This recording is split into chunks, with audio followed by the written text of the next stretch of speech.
Assalamualaikum warahmatullahi wabarakatuh. Shalom, Om Swastiastu, Namo Buddhaya, Salam Kebajikan, Rahayu. Nama saya Agung Ayu Nugroho, NIM 2101111000127. Di sini saya akan menjelaskan hasil analisis saya untuk memenuhi tugas hukum tata negara. Nah, analisis amandemen kelima Undang-Undang tahun 1945 secara konstitusional tentang wacana masa jabatan presiden selama 3 periode. Baik, penundaan pemilu tahun 2024 bertentangan dengan konstitusi yang ada di Indonesia yang akan mendesak elit-elit partai dan DPR memperluas dukungan terkait dengan perubahan konstitusionalitas pemilu yang dilakukan secara berkala dan adanya pembatasan masa jabatan presiden.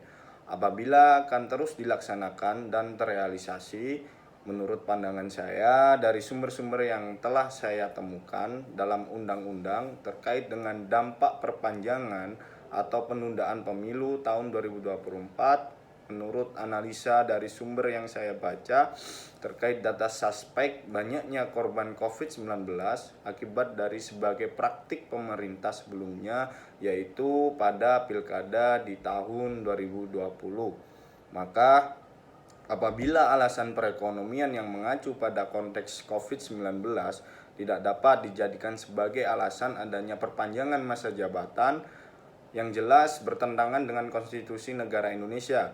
Kejanggalan di mana tahun 2020 pemerintah menginginkan agar pilkada serentak tetap dilaksanakan meskipun saat itu vaksin belum tersedia. Sementara itu, untuk saat ini sebagian besar masyarakat Indonesia sudah menerima vaksin dan tes PCR atau tes antigen.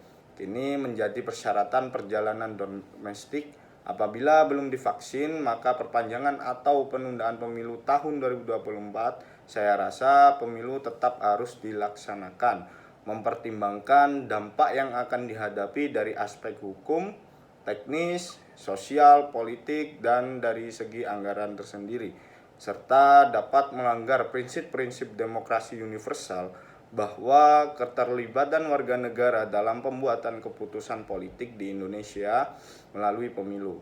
Nah, di Indonesia sendiri, demokrasi terdapat dalam pasal 1 ayat 2 Undang-Undang Negara Republik Indonesia tahun 1945 bahwa yang memegang kedaulatan tertinggi di Indonesia adalah rakyat, dan apabila pelaksanaan pemilu tetap ditunda atau diperpanjang, maka dalam Deklarasi Universal HAM yang menjamin hak asasi manusia kepada semua orang di pasal 25 menyebutkan hak berpartisipasi dalam demokrasi, perjanjian multilateral yang ditetapkan oleh PBB, yaitu International Convention on Civil and Political Rights, yang berisi kewajiban negara anggotanya untuk melindungi hak-hak sipil dan politik, termasuk juga hak untuk beragama, kebebasan berpendapat, berkumpul, dan hak untuk memperoleh proses pengadilan yang adil dan tidak berpihak. Pada pasal 7 Undang-Undang Dasar 1945 yang menyatakan bahwa presiden dan wakil presiden memegang jabatannya selama masa 5 tahun dan sesudahnya dapat dipilih kembali. Dalam Undang-Undang Nomor 17 Tahun 2014 pun juga menyebutkan tentang Majelis Permusyawaratan Rakyat, Dewan Perwakilan Rakyat, Dewan Perwakilan Daerah, dan Dewan Perwakilan Rakyat Daerah atau MD3 yang mengamanatkan bahwa lembaga legislatif hanya memiliki masa jabatan 5 tahun. Apabila desakan yang menginginkan kepemimpinan presiden lebih dari ketentuan yang ditetapkan dalam undang-undang, maka konstitusi yang harus dirubah terlebih dahulu. Perubahan konstitusi jelas tidak semudah mengganti, mengubah, atau merevisi undang-undang pada umumnya. Konstitusi merupakan norma sistem politik dan hukum untuk menjalankan negara.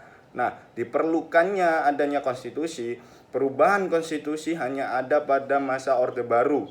maka alasan perekonomian atau alasan keadaan yang tidak dapat ditolerir sehingga membuat perpanjangan masa jabatan presiden atau penundaan pelaksanaan pemilu di tahun 2024 jelas melanggar hak warga negara sebagai negara yang demokrasi yang jelas tertulis dalam Undang-Undang Kedaulatan Tertinggi berada di tangan rakyat. Nah, perubahan konstitusi merubah tatanan hukum dan masyarakat yang terjadinya perpecahan banyak pihak. Terima kasih. Wassalamualaikum warahmatullahi wabarakatuh.